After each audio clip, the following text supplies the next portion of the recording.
Boa noite a todos, sejam todos bem-vindos à nossa aula. Vamos nos colocar à disposição do alto, agradecer a oportunidade de mais uma aula, de mais um ensinamento, agradecer aos nossos amigos espirituais, a egrégora da Casa Lucas e todos os espíritos envolvidos para que a gente possa aprender, para que a gente possa se conectar com o alto cada vez mais e seguir nesse caminho do bem. Pai nosso que estais no céu, santificado seja o vosso nome, venha a nós o vosso reino, seja feita a vossa vontade, assim na terra como no céu. O pão nosso de cada dia dai-nos hoje, perdoai as nossas ofensas, assim como nós perdoamos a quem nos tem ofendido, e não os deixeis cair em tentação, mas livrai-nos de todo mal, que assim seja. Vamos lá então, pessoal, seguindo nos estudos do livro No Mundo Maior. Lembrando que as aulas ficam gravadas no YouTube da Casa Lucas de Assis, para quem quiser assistir depois. Hoje a gente vai para o capítulo 17, página 208 do PDF, No Limiar das Cavernas. Reunidos agora, Calderaro e eu, a comissão de trabalho socorrista que operaria nas cavernas de sofrimento, fui surpreendido pela expressão da irmã Cipriana, que chefiava as atividades dessa natureza. Constituía-se a turma de reduzido número de companheiros, 7 ao todo. Avistando-me ao lado do assistente, perguntou Cipriana com singeleza, feitas as saudações usuais. Pretende o irmão André seguir em nossa companhia? O abnegado amigo respondeu que o próprio instrutor Eusébio lembrara a conveniência de minha visita aos abismos purgatoriais. Esclareceu que eu me achava interessado em obter informes da vida nas esferas inferiores, para os relatar aos companheiros encarnados, auxiliando-os na preparação necessária à ciência de bem viver. A diretora ouviu bondosa e objetou. Sim, a sugestão de Eusébio é valiosa, em se tratando de observações preliminares no baixo umbral. Como responsável, porém, pelos serviços diretos da expedição, não posso admiti-lo por enquanto em todas as particularidades. Fixou em mim o olhar lúcido e meigo, como a lastimar a impossibilidade, e acrescentou. Nosso estimado André não tem o curso de assistência aos sofredores nas sombras espessas. Afagou-me de leve com a destra carinhosa e acrescentou. Se nos é indispensável obter difíceis realizações preparatórias, a fim de colhermos o benefício das grandes luzes, é-nos imprescindível a iniciação, para ministrar-nos esse mesmo benefício nas grandes trevas. Ante o meu indisfarçável desapontamento, a veneranda benfeitora continuou. No entanto, convenhamos que o nosso irmão não se encontra junto de nós sem problemas substanciais a resolver. Cada situação a que somos conduzidos é portadora de ocultos ensinamentos para o nosso bem. Os desígnios superiores jamais nos propõem questões de que não necessitemos na arena das circunstâncias.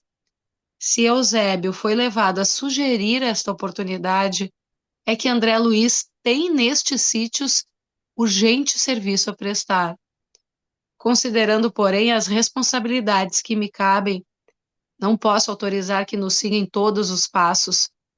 Contudo, convido o irmão Calderaro a permanecer, em companhia do prestimoso aprendiz, no limiar das cavernas, sem descerem conosco. Mesmo aí, estudioso que é, ele encontrará inesgotável material de observação, sem necessidade de enfrentar situações embaraçosas, para as quais ainda não se aprestou convenientemente. Em face da solução apresentada, Alegria geral voltou a confortar-nos. Agradeci, contente. Calderaro também se manifestou reconhecido. E no júbilo dos trabalhadores que se regozijam com o ensejo de incessantemente aprender para o bem, seguimos na direção de zona medonhamente sombria. Ah, já divisara tremendos precipícios, onde entidades culposas se interpelavam umas às outras em deploráveis atitudes. Vira chover faíscas chamejantes do firmamento sobre os vales da revolta. Descobrira inúmeras entidades senhoreadas por estranhas alucinações em câmaras retificadoras. Mas ali, estaríamos acaso alcançando a selva escura a que se referira Alighieri no poema imortal? Laceravam-me o coração as vozes lamentosas, dispersas, a se volarem para o céu de fumo. Não, não eram lamentações apenas. À proporção que nos adiantávamos descendo, modificava-se a gritaria. Ouvíamos também gargalhadas, imprecações. Estacamos, em enorme planície pantanosa, onde numerosos grupos de entidades humanas desencarnadas se perdiam de vista em assombrosa desordem, à maneira de milhares de loucos separados uns dos outros ou aos magotes, segundo a espécie de desequilíbrio que lhes era peculiar. Não me era possível calcular a extensão da várzea imensa. Pessoal, tem o microfone aberto? Por favor, feche. Obrigada. Não me era possível calcular a extensão da várzea imensa, e ainda que houvesse marcos topográficos para tal apreciação, o nevoeiro era demasiado denso para que se pudessem computar distâncias. Percorremos alguns quilômetros em plano horizontal, e quando o terreno se inclinou de novo, abrindo outras perspectivas abismais, Irmã Cipriana e os colegas prazenteiramente se despediram de nós, deixando-nos ao assistente e a mim com o aviso de que voltariam a buscar-nos dentro de 6 horas. Abraçando-me, a diretora disse gentil: Desejo-te, meu amigo, feliz êxito nos estudos. Certo, ao voltarmos, receberemos tuas confortadoras impressões. Sorri encantado a tão generosa demonstração de apreço. Logo após, Calderaro e eu nos achamos a sós na atra vastidão povoada de habitantes estranhos.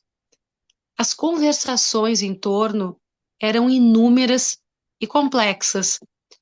Pareceu-me que aquele povo desencarnado não se dava conta da própria situação, pelo que me foi possível ajuizar de início. Enquanto, enquanto densas turbas de almas torturadas se debatiam em substância viscosa, no solo onde andávamos, assembleias de espíritos dementes enxameavam, não longe, em intermináveis contendas por interesses mesquinhos. A paisagem era francamente impressionante pelos característicos infernais que nos circundavam. Notando a displicência de muitos daqueles irmãos infelizes, não sopitei as lucubrações que me surgiam. Os grupos de infortunados agiam ali, desconhecendo os padecimentos uns dos outros. Certos grupos volitavam à pequena altura, como bandos de corvos negrejantes, mais escuros do que a própria sombra a envolver-nos, ao passo que vastos cardumes de desventurados jaziam chumbados ao solo, quais aves desditosas de asas partidas. Como explicar tudo isso? Iniciei meu interrogatório dirigindo-me ao instrutor. Será que estes míseros precitos nos veem? Alguns sim, mas não nos ligam maior importância. Estão muito preocupados consigo mesmos. Abrigaram no coração sentimentos rasteiros, e tardarão em se libertarem deles. Toda esta gente permanece, porém, desamparada, entregue a si mesma? Não, respondeu Calderaro paciente. Funcionam por aqui inúmeros postos de socorro e variadas escolas, em que muita gente pratica a abnegação. Os padecentes e as personalidades torturadas são atendidas de acordo com as possibilidades de aproveitamento que demonstram. Estampou complacente expressão no rosto e considerou: as regiões inferiores jamais estarão sem enfermeiros e sem mestres, porque uma das maiores alegrias dos céus é a de esvaziar os infernos. Vendo bandos de seres a se locomoverem no ar, quase a nos rentear, recordei que em nossa colônia as faculdades de volitação não eram comumente exercidas para não melindrarmos aqueles que as não possuíam desenvolvidas. Mas, e ali? Criaturas de baixas condições se moviam nos ares, embora a poucos metros do solo. Calderaro, porém, explicou: não te surpreendas. A volitação depende fundamentalmente da força mental armazenada pela inteligência. Importa, contudo, considerar que os voos altíssimos da alma só se fazem possíveis quando à intelectualidade elevada se alia o amor sublime. Há espíritos perversos com vigorosa capacidade volitiva, apesar de circunscritos a baixas incursões. São donos de imenso poder de raciocínio e manejam certas forças da natureza, mas sem característicos de sublimação no sentimento, o que lhes impede grandes ascensões. No que se refere, entretanto, às entidades admitidas à nossa colônia espiritual, ainda em grande número incapacitadas de usar tal vantagem, o fenômeno é natural. É mais fácil recolher criaturas de maiores cabedais de amor, com reduzida inteligência, e convivermos com elas no processo evolucionário comum, do que abrigarmos pessoas sumamente intelectuais sem amor aos semelhantes. Com estas últimas, a vida em comum no sentido construtivo é quase impraticável.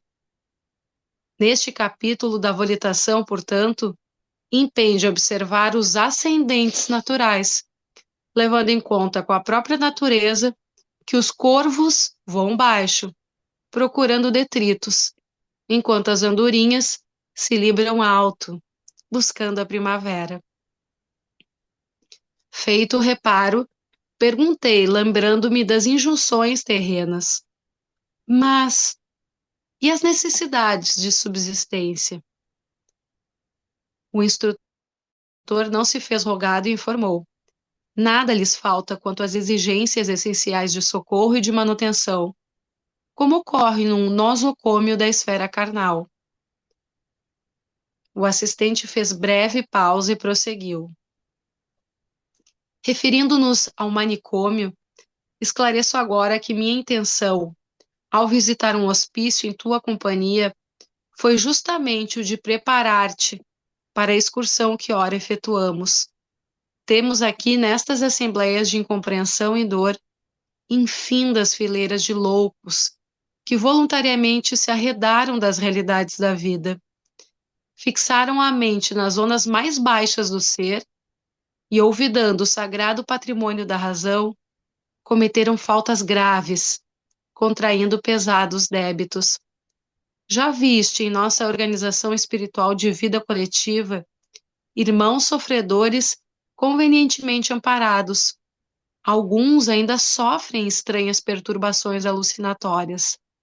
Outros são guardados à maneira de múmias perispiríticas, em letargia profunda, aguardando-se-lhes o despertar. Outros povoam vastas enfermarias para se reerguerem espiritualmente, pouco a pouco. Aqui, no entanto, se congregam verdadeiras tribos de criminosos e delinquentes, atraídos uns aos outros consoante a natureza de faltas que os identificam. Muitos são inteligentes e, intelectualmente falando, esclarecidos, mas sem réstia de amor que lhes exalce o coração, erram de obstáculo a obstáculo, de pesadelo a pesadelo. O choque da desencarnação para eles, ainda impermeáveis ao auxílio santificante, pela dureza que lhes assinala os sentimentos, parece galvanizá-los na posição mental em que se encontravam no momento do trânsito entre as duas esferas. E dessa forma, não é fácil de logo arrancá-los do desequilíbrio a que imprevidentes se precipitaram. Retardam-se, às vezes, anos a fio, obstinando-se nos erros a que se habituaram, e vigorando impulsos inferiores pela incessante permuta de energias uns com os outros, passam em geral a viver não só a perturbação própria, mas também o desequilíbrio dos demais companheiros de infortúnio. Ante o pandemônio que observávamos, o orientador continuou. O érebo, da concepção antiga, a crepitar em eternas chamas de vingança divina, é perigosa ilusão. Entretanto, os lugares purgatoriais dos desejos e das ações criminosas, aguardando as almas enodoadas pelos desvarios, constituem realidades lógicas nas zonas espirituais do mundo. Aqui, os avarentos, os homicidas, os cúpidos e os viciados de todos os matizes se agregam em deplorável situação de cegueira íntima. Formam cordões compactos, inclinando-se mais e mais para os despenhadeiros. Cada qual possui romance horrível, de angustiosos lances. Prisioneiros de si mesmos, cerram o entendimento às revelações da vida e restringem os horizontes mentais, movimentando-se em seu próprio interior em ação exclusiva nos impulsos primários a cultivar o pretérito que deveriam expungir. Em melhorando, são assistidos por ativas e abnegadas congregações de socorro que aqui funcionam.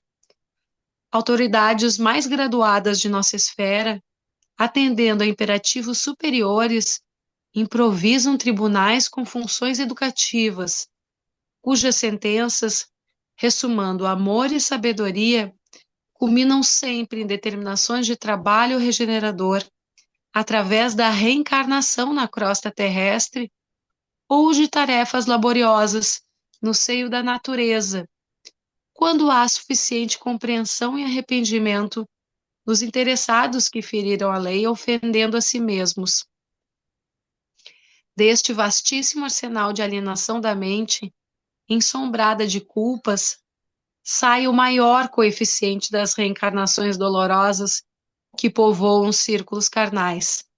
Daqui, como de outras zonas análogas, seguem para o campo físico, mais denso, milhões de irmãos em provas ríspidas, para que se alijem dos débitos e reharmonizem o íntimo perturbado.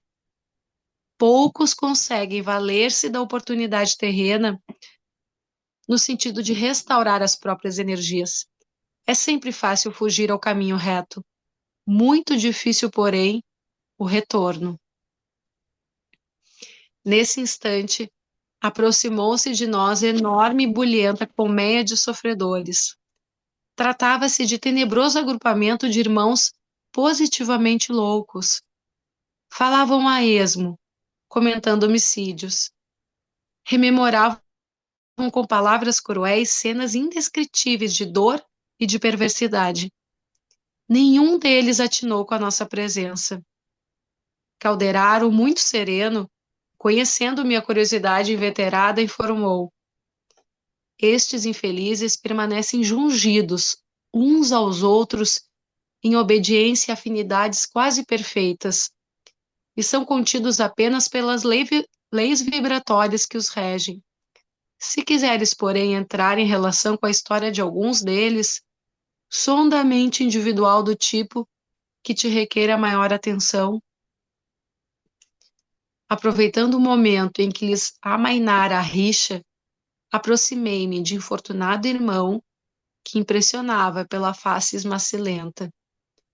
Sintonizei-me na onda mental que ele oferecia, mas o quadro que vi não me permitiu longa perquirição. Notei-lhe o motivo que culminara no desvario: assassinar a esposa em pavorosas circunstâncias. Contudo, o mísero não transpirava arrependimento. Acariciava o desejo de rever a vítima para supliciá-la quantas vezes lhe fosse possível. Que tragédia se ocultava ali, naquelas tormentosas reminiscências? Atônito, ergui os olhos para o assistente em muda interrogação, mas renteando-nos a fronte, levitava-se pesado grupo de seres monstruosos, fazendo ensurdecedor ruído, e logo esqueci o uxoricida que me prendera a atenção. Calderaro, percebendo minha perplexidade, explicou: esse bando de espíritos miseráveis que se movimentam como lhes é possível é constituído de antigos negociantes terrenos, cujo exclusivo anseio foi amontoar dinheiro para satisfazer a própria cupidez, sem beneficiar ninguém. O ouro que transitoriamente lhes pertencia jamais serviu para semear a gratidão num só companheiro de jornada humana. Famintos de fortuna fácil, inventaram 1000 recursos de monopolizar os lucros grandes e pequenos, em nada lhes interessando a paz do próximo. Foram homens de pensamento ágil, sabiam voar mentalmente a longas distâncias, garantindo êxito absoluto às empresas materiais que levavam a termo com finalidade exclusivamente egoística. Não lhes incomodava o sofrimento dos vizinhos, ignoravam as dificuldades alheias, despreocupavam-se do valor do tempo em relação ao aprimoramento da alma. Queriam unicamente acumular vantagens financeiras e nada mais. Divorciados da caridade, da compreensão e da luz divina, criaram para si mesmos o mito frio e rígido do ouro, fundindo com ele a mente vigorosa e o tacanho coração. Escravizados agora à ideia fixa de ganhar sempre, voam pesadamente aqui e acolá, dementados e confundidos, procurando monopólios e lucros que não mais encontrarão. Conduí-me, quis deter alguns, confabular com eles fraternalmente, de modo a esclarecê-los. No entanto, o instrutor paralisou-me os braços, murmurando: que fazes? Seria inútil. Impossível é reajustar num momento, apenas com palavras, tantas mentes em desequilíbrio cruel. Impulsionando-me para a frente, concluiu: vamos, consumirias muitas semanas para conhecer a paisagem de dor que se nos estende à frente, e dispomos apenas de algumas horas. Final do capítulo 17. Bom, então a gente vê que nessa visita que eles vão fazer no limiar das cavernas, aí, né, no início das cavernas, né, foi convidado. Quem é que foi designado para fazer essa visita? Foi a Cipriana, aquela que a gente já tratou dessa aí, acho que no capítulo terceiro ou quarto, quando nós percebemos quem é a Cipriana. A Cipriana até ela foi colocado que ela, na última encarnação, ela teve 4 filhos, 2 mulheres e 2 homens. Os 2 homens foram para uma batalha, para a guerra, e ela perdeu os 2 filhos na batalha e na guerra. Tá? Não sei se é a mesma guerra ou não, mas perdeu 2 filhos em lutas, né, a serviço de uma causa lá deles. As 2 filhas, as mulheres, elas se perderam, porque elas eram muito pobres, e elas se perderam pelo caminho da vida, foram buscar facilidades da vida, provavelmente alguma coisa beirando aí prostituição, alguma coisa assim, facilidades da vida, foi isso que a gente viu lá naquele capítulo. O marido, e ela com o tempo, na pobreza, né, e falta de recursos, pegou lepra, então ela se tornou uma leprosa. O marido dela, percebendo que ela era leprosa, não aguentou, né, não aguentou, não suportou as chagas da lepra e também abandonou. Quer dizer, essa Cipriana, na última encarnação, teria tudo, a gente até estudou sobre isso, né, para ver, ela teria várias razões para ser uma revoltada.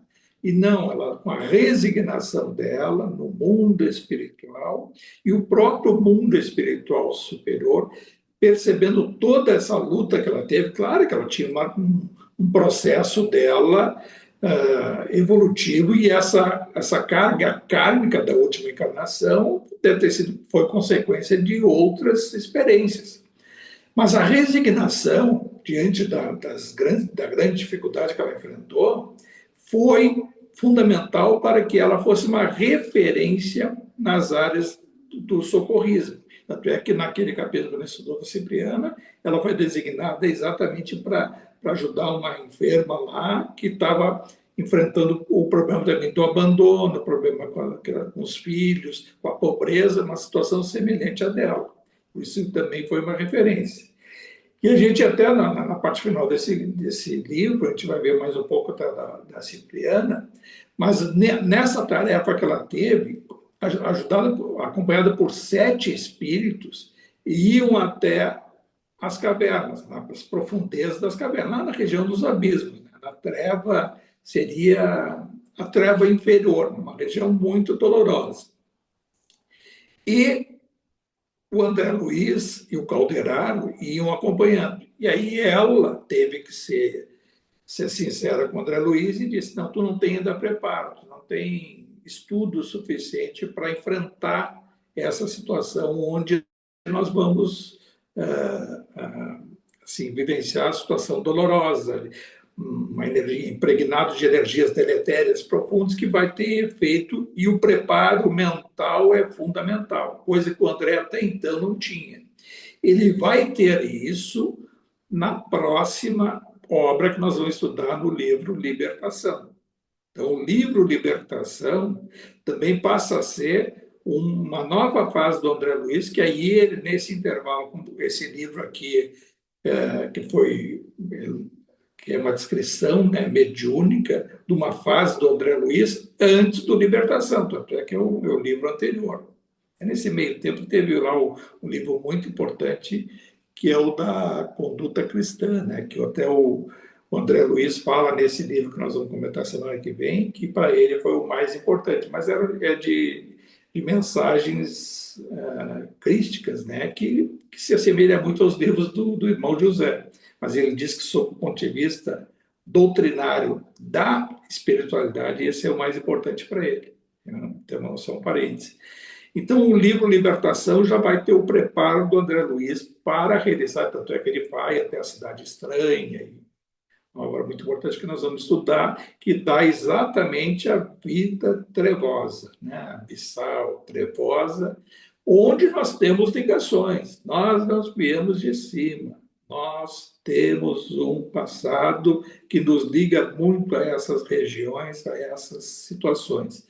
Pretéritas, aí vai dizer, é de 100, 200 anos atrás, 300, 500, eu acho que é milenar, e são várias fases que nós temos mais vínculos com essa faixa vibratória medieval, que na realidade a crosta terrestre, na época da Idade Média, aqui naquela época da própria da Inquisição, ela nada mais era do que uma área, uma fase da nossa evolução trevosa. Hoje já não é tanto, embora ainda em algumas regiões da nossa crosta terrestre, no mundo dos encarnados, ainda é medieval, mas na sua grande maioria já se saneou. Tudo se saneia, tudo evolui. Todas as faixas vibratórias do universo evoluem incessantemente. Onde nós estamos mais evoluídos num ambiente mais evoluído do que era há 50 anos atrás, há 100 anos atrás, e assim sucessivamente. E o resultado da evolução é exatamente esse saneamento que se vê também na evolução tanto tecnológica da ciência, né, do aprendizado, das experiências, assim como também nós hoje somos uma pessoa um pouco melhor do que fomos no nosso passado. Esse processo que a gente vai dar o passo evolutivo, ele vai ser maior ou menor de acordo com o esforço de cada um. É isso que vai nos traçar o futuro, o quanto que a gente vai aproveitar melhor o tempo para reparação, para se dar conta de erros, de imperfeições, e isso a gente encontra essas ferramentas, não deixa de ser, sempre pensando no bem e tendo a vocação de pedir ajuda para o plano espiritual através dos momentos de meditação, de reflexão, de oração e assim sucessivamente. Então, o André Luiz não pôde acompanhar essa turma, mas foi até uma faixa intermediária e lá ficou com o Calderaro, que é o que dá esse capítulo aí, descreve só essa parte intermediária. Ele não foi às profundezas, mas na parte intermediária ele coloca o Calderaro, mas coisa impressionante, e essas entidades, esses espíritos que estão aqui, o que fazem, eles nos percebem, e ele disse, nem todos, né? O Calderaro disse, nem todos enxergam. Por quê? Porque eles estão, de uma forma, presos à sua própria consciência culpada, em que eles não se dão conta do mundo que eles estão vivendo, ou seja, estão sem referência exterior. A referência deles é interior, do que fizeram e não necessariamente no arrependimento. E, aliás, boa parte sem arrependimento, até que a gente vê na parte final, daquele lá que cometeu o feminicídio, né, contra a ex-mulher dele e matou e não estava nem arrependido. Tinha vontade até de reencontrá-la para dizer e supliciá-la mais ainda com a sua vontade, pelas razões que ele tinha, né, sei lá, de vingança ou seja o que for. Mas são espíritos cristalizados no passado e que ainda não despertaram praticamente nada para o processo do perdão, auto-perdão, para preparar, quem sabe, com uma modificação de conduta, o processo da reparação reparando o erro cometido na prática. E isso vai se dar em futuras experiências encarnatórias ao longo de muitos e muitos anos, quem sabe se algumas centenas de anos, em processos reencarnatórios difíceis, em áreas intermediárias dessas faixas, porque o que a gente não pode, a gente tem que considerar aquilo que já se estudou, né? Que é uma coisa que até muitos espíritas têm a dificuldade de compreender isso, porque não leram na obra do Kardec de uma forma objetiva, mas tem informações hoje que há o processo de reencarnação nessas faixas vibratórias. Existe o processo de reencarnar nessas faixas intermediárias inferiores, e assim como existe no mundo superior também, né? Então, o reencarnar não é o reencarnar no que a gente chama aqui mundo dos encarnados na crosta terrestre. Existem mundos intermediários que se reencarna, sai de lá, ou seja, lá deixa um corpo que a gente pode chamar de corpo físico, né, perispiritual, o nome que for dado. Esse corpo é que vai falecer, vai putrefar e o espírito vai ser agregado a um outro corpo intermediário próprio da faixa vibratória onde ele for despertar. Isso é uma questão, né, de ser estudada e aprofundada, nem todos compreendem, porque também tem que buscar concatenar todos esses estudos para a gente perceber que o mundo, não existe o mundo espiritual em nós, tudo é mundo espiritual.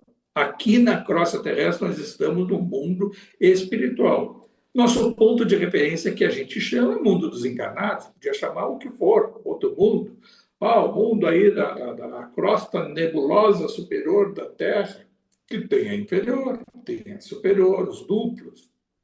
E tem de outros mundos, de outras faixas vibratórias, não necessariamente desses que nós fisicamente conhecemos pelos avanços da ciência, do telescópio, desses planetas que se conhecem, né? Existe um mundo espiritual, não existe vazio, não existe vazio no universo. Tudo é ocupado, mas onde a gente estiver, vai ter chão firme e céu aberto. Ou seja, o ponto de referência do espírito de estar onde for, ele vai pisar em chão firme e vai ter céu aberto. Ou seja, nesse onde ele viu, onde vai ficar com a descrição do André Luiz, onde ele estava, ele percebia o quê? Percebia um ambiente inóspito, e não era um de ruas, saneadas, praças, e coisas. Ou seja, a descrição que a gente vai ver bem isso aí lá no Libertação, a arquitetura vai ser mais rochosa, né?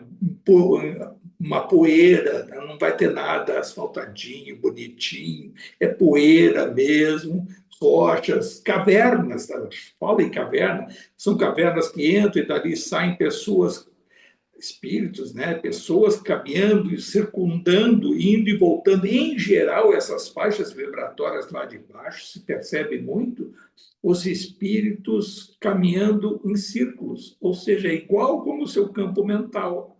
Eles vão caminhando em círculos sem perceber onde estão indo e, na realidade, não estão praticamente nem saindo do lugar, porque, em geral, até são ambientes mais restritos, ou seja, até a questão nossa vibratória, que a gente seria e é vibratoriamente mais para dentro da Terra, e o ambiente é ambiente vibratório, não significa tem um buraco, vou ver, vou enxergar lá. Não, vibratoriamente tende ao centro da Terra. Então, são as regiões umbralinas inferiores trevosas e abissais, que são no extremo vibratório inferior da Terra.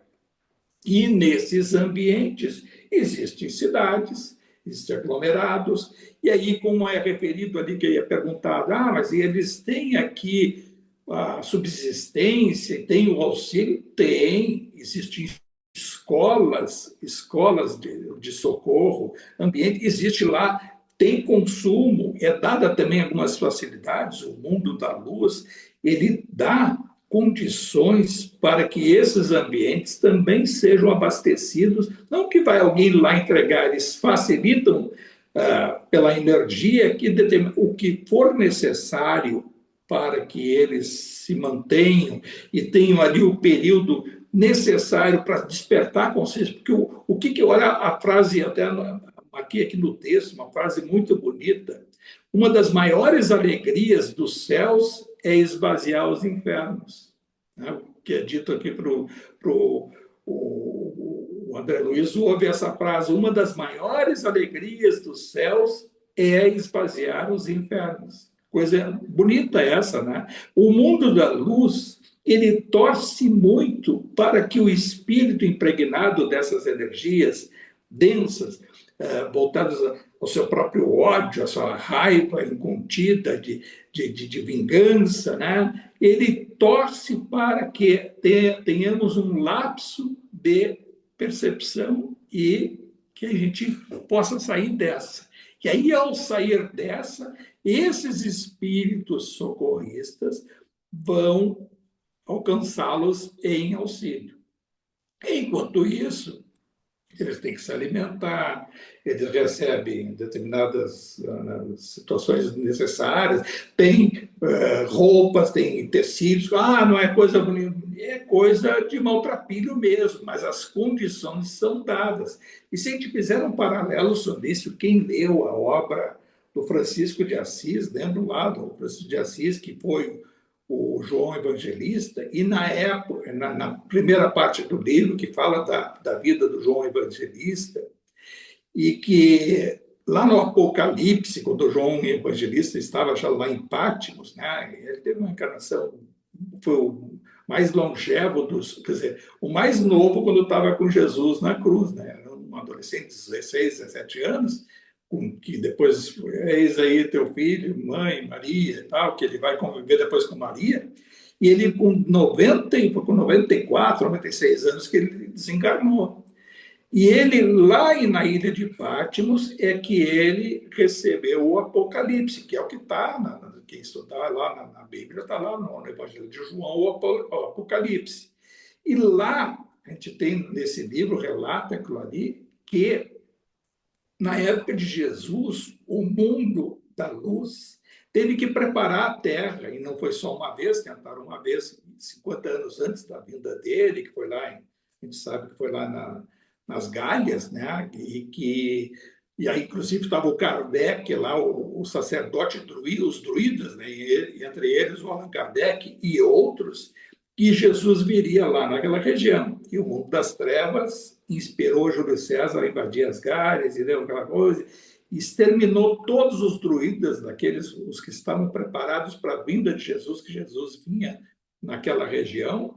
E aí foi adiado o processo em pelo menos uns 50 anos, que ele veio para Gália Menor, na Galileia. Né? E aí você sabe, isso está nos livros lá que a gente até já estudou, mas é para a gente saber mais ou menos que existe o livre-arbítrio e os fatos que ocorrem resultado do psiquismo coletivo, ele pode inviabilizar um projeto do mundo da luz, como acontece rotineiramente isso, né? Nós abreviamos ou procrastinamos, né? Ou seja, nós podemos adiar a determinada situação pelo exercício do nosso livre-arbítrio. Isso pode acontecer e acontece, né? Via de regra, podemos também abreviar, dar um passo a mais e antecipar fatos, como recebemos também moratórias, sob o ponto de vista da espiritualidade, o tempo que nós temos para executar determinada tarefa, que não vai dar tempo disso, daquilo, e é nos dado mais tempo para determinada situação.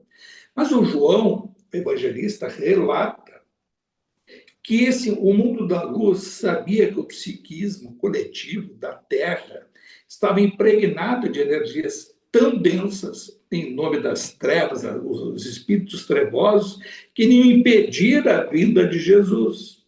E aí tem a tal entre aspas, a besta do Apocalipse, que diz assim que aí é figurado, né, durante 1000 anos, a besta como sendo a junção de milhões de espíritos seriam aprisionados nas regiões inferiores da Terra para não reencarnarem, para não atrapalhar o processo do advento do Evangelho de Jesus. E isso aconteceu.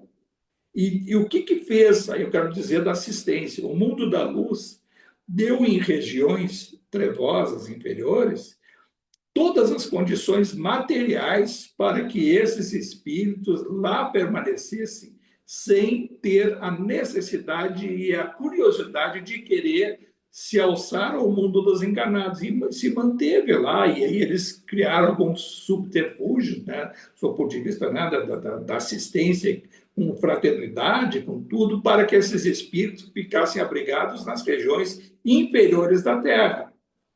E aí se diz que, mas como o processo evolutivo tem que se dar, em 1000 anos, que seria o processo de depuração.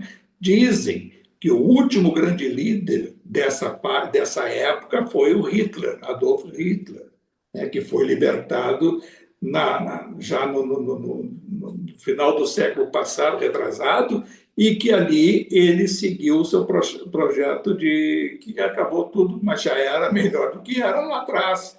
E que vários espíritos trevosos, eles foram se libertando dessas amarras psíquicas do ambiente inferior da Terra, e esse despertar se deu de uma forma mais acelerada deles, foi na época da Inquisição, que começa com a divisão da igreja, dos cristianismos, lá no grande cisma da igreja, no ano 1055, 58, por ali, e aí surge mais adiante as cruzadas, aí vem em nome de Jesus para querer combater os judeus, para querer fazer todas as cruzadas que foram estimuladas, e aí a própria treva consegue influir diretamente no seio da própria igreja. Aí diz, por que a igreja cristã Por que que aconteceu isso? Pelo livre-arbítrio. A própria igreja foi permeável a isso, e aí acaba essa promiscuidade espiritual que se deu,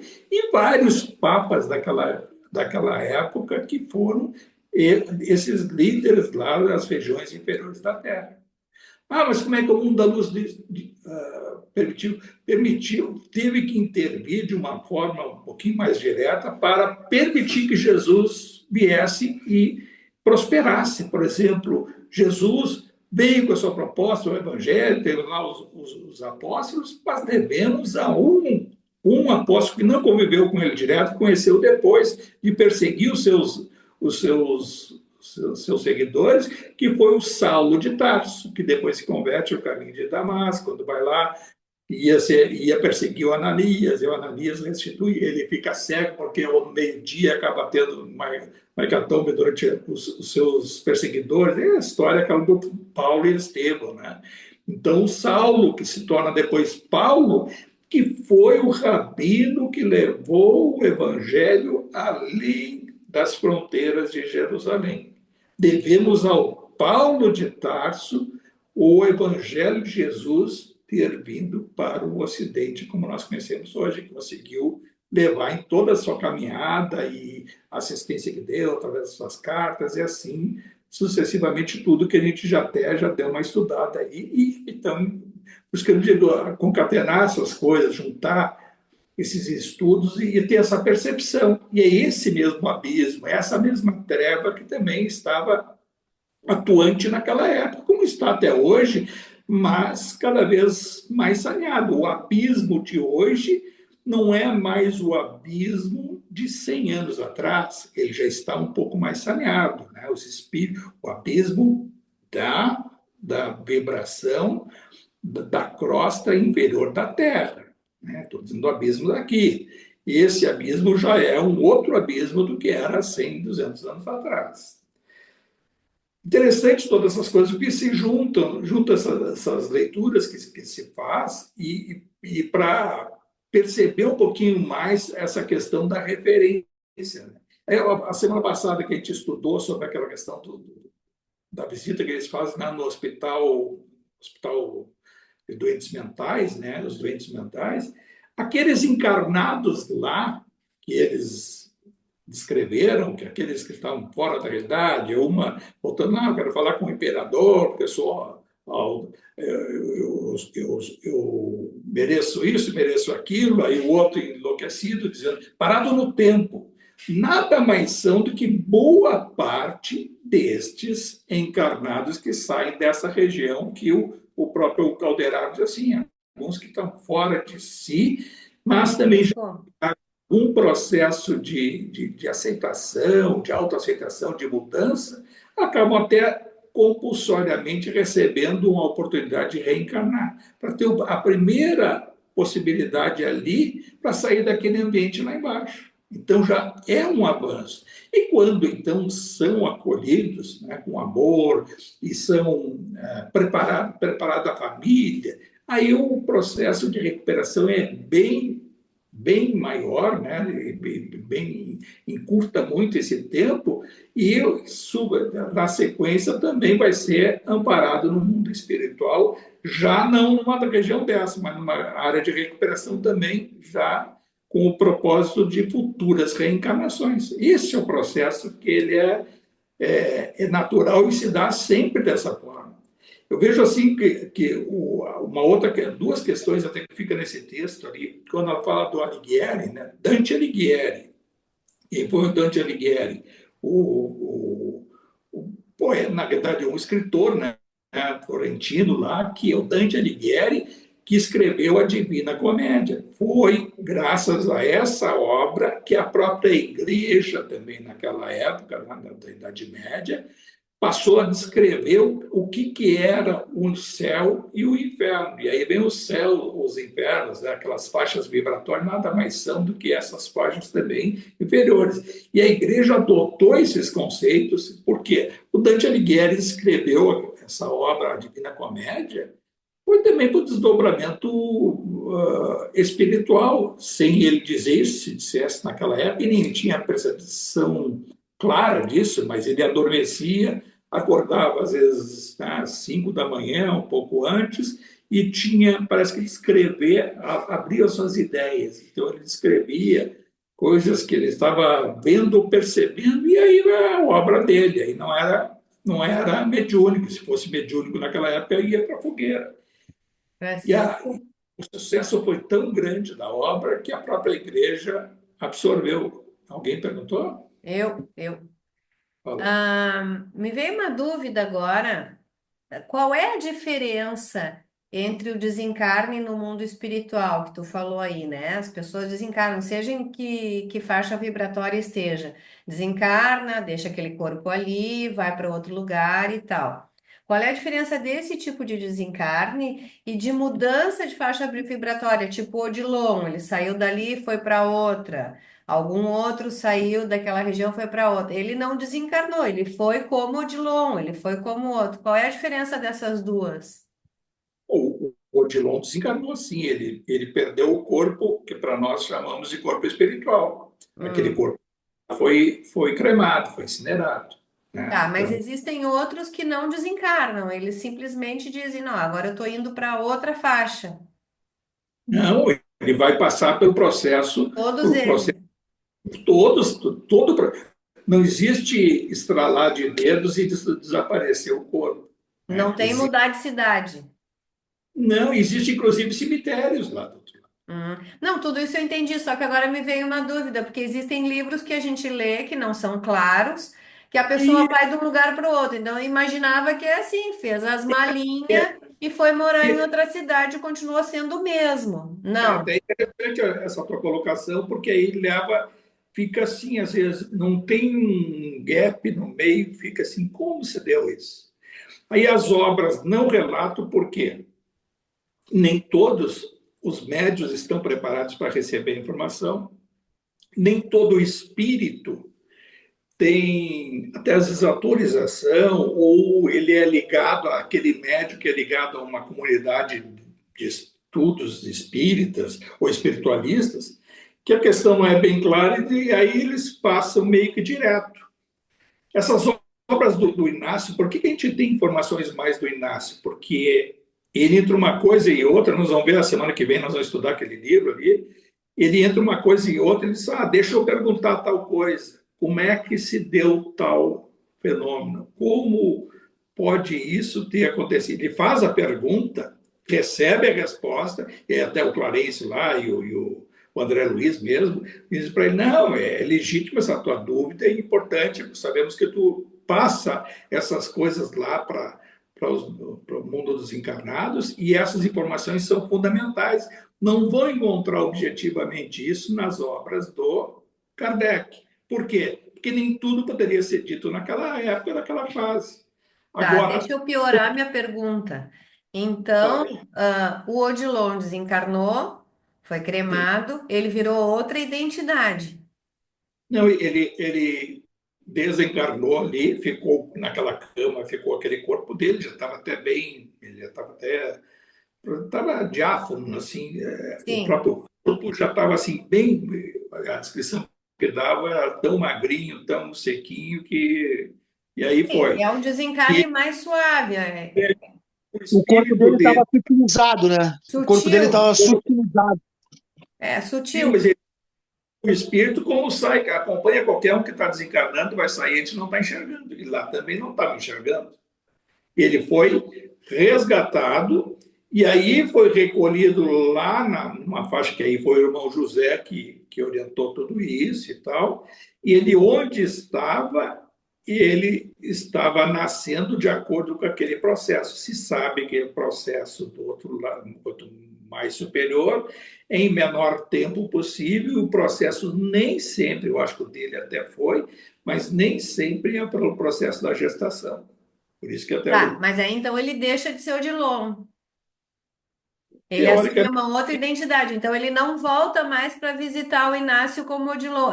Agora comecei a ter um monte de cri-cri aqui. já voltou, já voltou e esteve lá agora. Tem um livro aí que eu li aí, eu não sei desses últimos, eu te mandei o que lá em Brasília eles estavam lá no duplo Já voltou, já voltou. Brasília E eles estão ali realizando uma tarefa. Isso, assim, descrição para nós, né? Ele deve ter tido outros encontros. E aí lá ele se fez presente, aquela coisa, ele não veio caminhando nem nada, daqui a pouquinho estava do lado deles, se materializou, conversou com eles. Mas também é uma conversa tipo um agênere, na nossa linguagem, um agênere.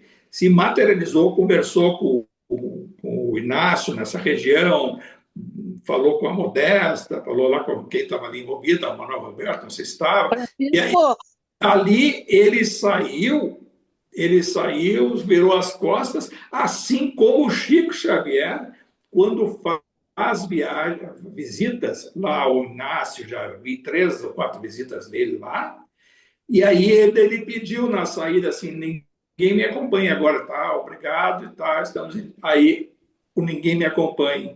Saiu da porta, caminhando e desapareceu. Evaporou. Francisco, São, posso perguntar? pode falar, mas se tiverem... Francisco, como eles estão mais evoluídos quando eles morrem, digamos assim, desencarnam naquele mundo e encarnam no próximo, eles não perdem a memória.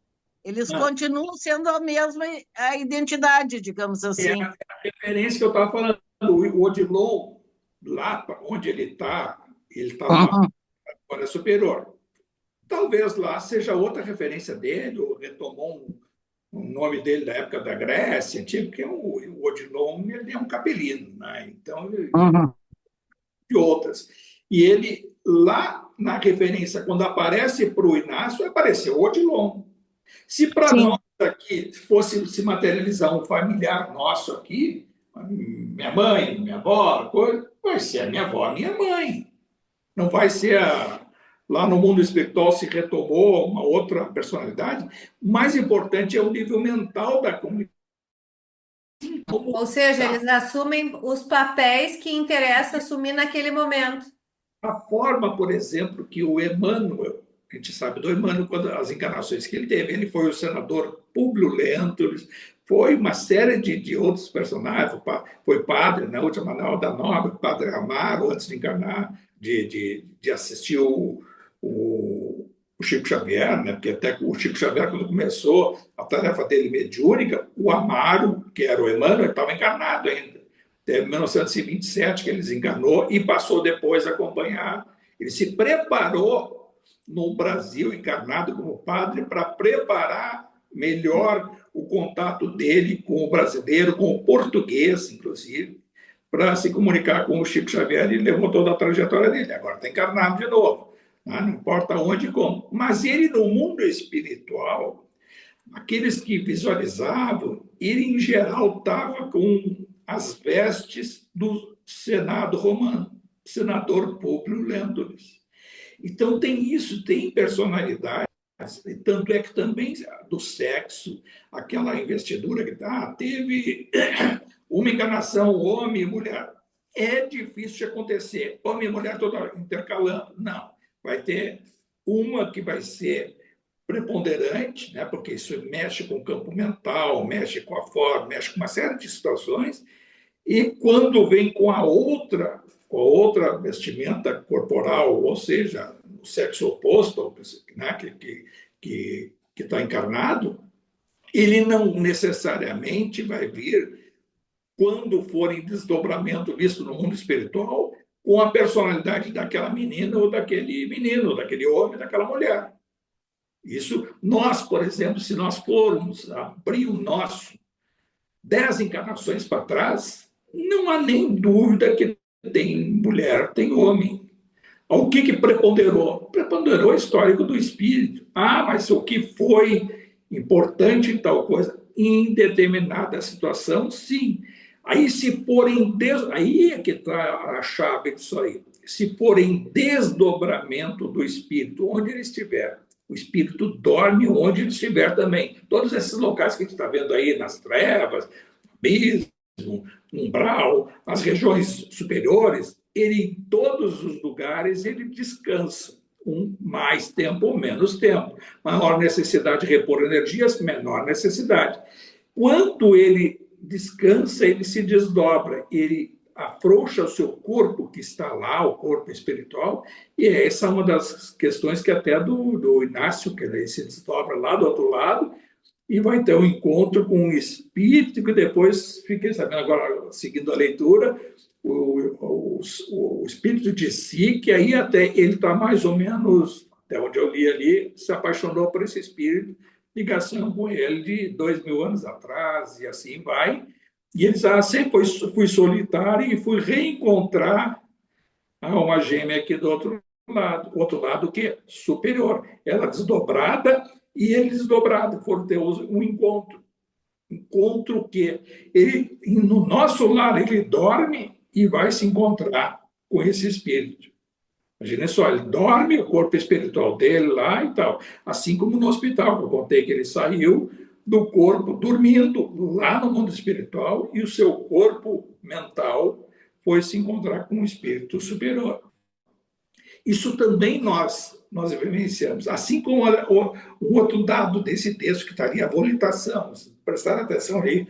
A volitação se dá até nesses ambientes? Sim, porque a volitação é um fenômeno de acúmulo de energia mental. Isso eu me lembro, eu fui me dar conta disso alguns anos, não sei, eu trabalhava lá na outra casa. Eu me lembro que durante a noite eu morava num prédio no 7º andar. E eu me lembro de ter saído do meu apartamento na sacada e eu dei um salto e eu pulava e voltava. É uma sensação muito boa, tá?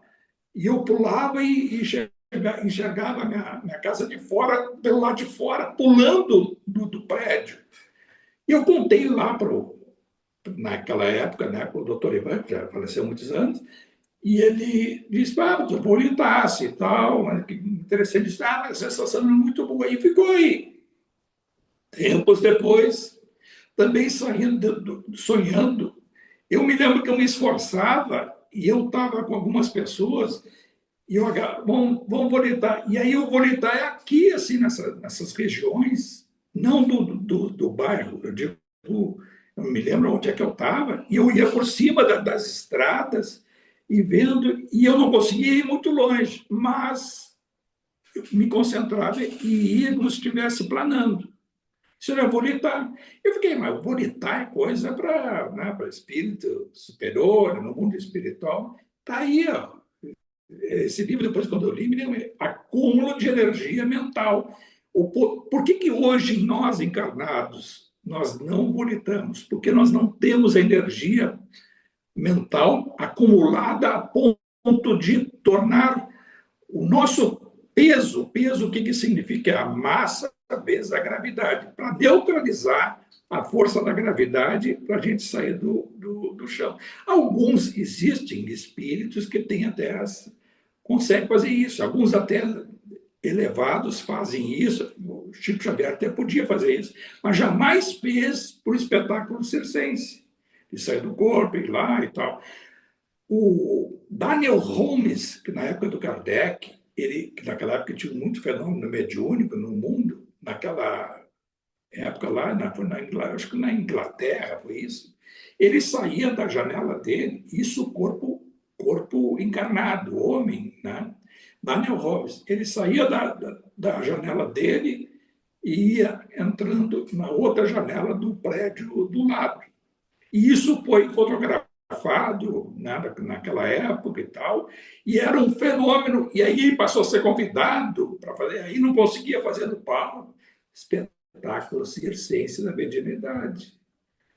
Capacidade que ele tinha, e provavelmente deve ter reencarnado depois médio, outras coisas, já deve ter passado isso foi em 1800 e tanto, lá da época do livro dos médios, do livro dos espíritos e tal, da época do Kardec. Ele teve essa faculdade e depois foi cortado. Ele foi até, inclusive, o público todo pagou ingresso para assistir, e ele, então, se concentrava e passou a não conseguir mais. Aí passou o vexame, é aquela coisa, o aplauso que vira o apulpo da galera toda, e aí caiu no ridículo. Mas é assim, espetáculo circense da mediunidade leva a essas situações. Mas todo fenômeno mediúnico, ele é um fenômeno que tem origem no campo mental, com reflexo no corpo físico.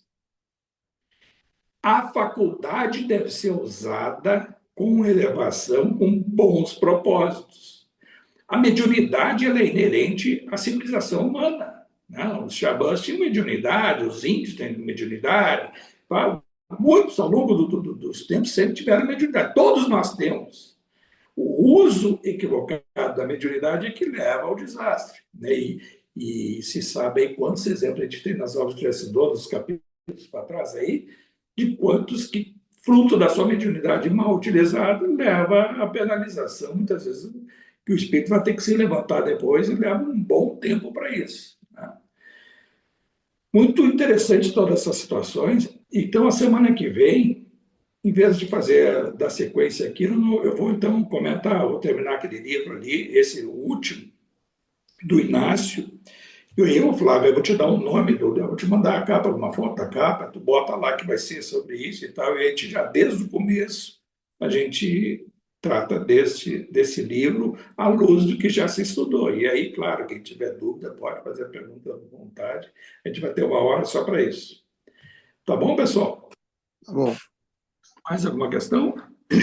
Então, vamos concluir nosso encontro de hoje, redobrar nossa gratidão ao alto, aos nossos amigos espirituais, dirigir nosso pensamento a Jesus, a todos os luminares espíritos que do Altíssimo, através dos seus mensageiros, nos acolhem, nos dão a inspiração necessária para melhor aproveitar todos esses assuntos que são abordados, à luz da doutrina de Jesus, e que o seu Evangelho, com o grande propósito de despertar a consciência humana, esteja sempre presente no coração de cada um de nós.